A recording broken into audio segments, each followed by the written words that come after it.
Kesi ya uhalifu wa kivita na uhalifu dhidi ya ubinadamu inayomkabili kiongozi wa wanamgambo nchini Sudan, Ali Muhammad al-Abdi al-Rahman, maarufu kama Nande Guerre el-Khayab, anatarajiwa kutolewa uamuzi siku ya Oktoba 6 mwaka 2025. Uamuzi wa kesi hiyo utatolewa kwa mahakama ya kimataifa ya uhalifu wa kivita ICC, yani International Criminal Court, kutokana na mashambulizi yanayodaiwa kutekelezwa Darfur wakati wa vurugu za kisiasa, ikiwa ni pamoja na matukio ya mauaji, ubakaji na mateso aliyoyatekeleza kati ya mwaka 2003 hadi mwaka 2004.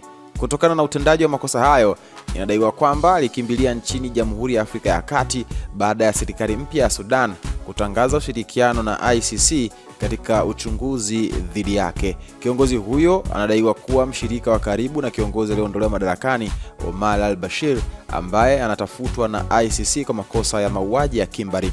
Maelezo ya Umoja wa Mataifa katika kipindi cha machafuko ambacho kiongozi huyo anadaiwa kushiriki yanasema takriban watu 300,000 walipoteza maisha na wengine zaidi ya milioni 2 kuyahama makazi yao nchini Sudan.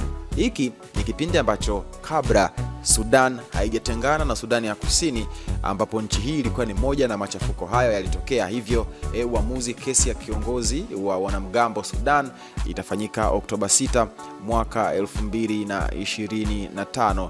Kiongozi huyu wa wanamgambo nchini Sudan alikuwa akiitwa kiongozi huyo wa zamani wa wanamgambo nchini Sudan anaitwa Ali Muhammad al-Abdi al-Rahman, maarufu kama Nande Guerre el-Khayab, ambaye kesi yake itatolewa uamuzi leo na mahakama ya makosa ya kimataifa International Criminal Court Oktoba 6 mwaka 2025. Maoni yako ni yapi? Nione kwenye comment hapo chini, itakuwa vyema na swadakta sana. Hii ni VOT Media, wakati wote sisi tumechangamka. Hamasa ni kuendelea kusubscribe katika YouTube channel yako yetu.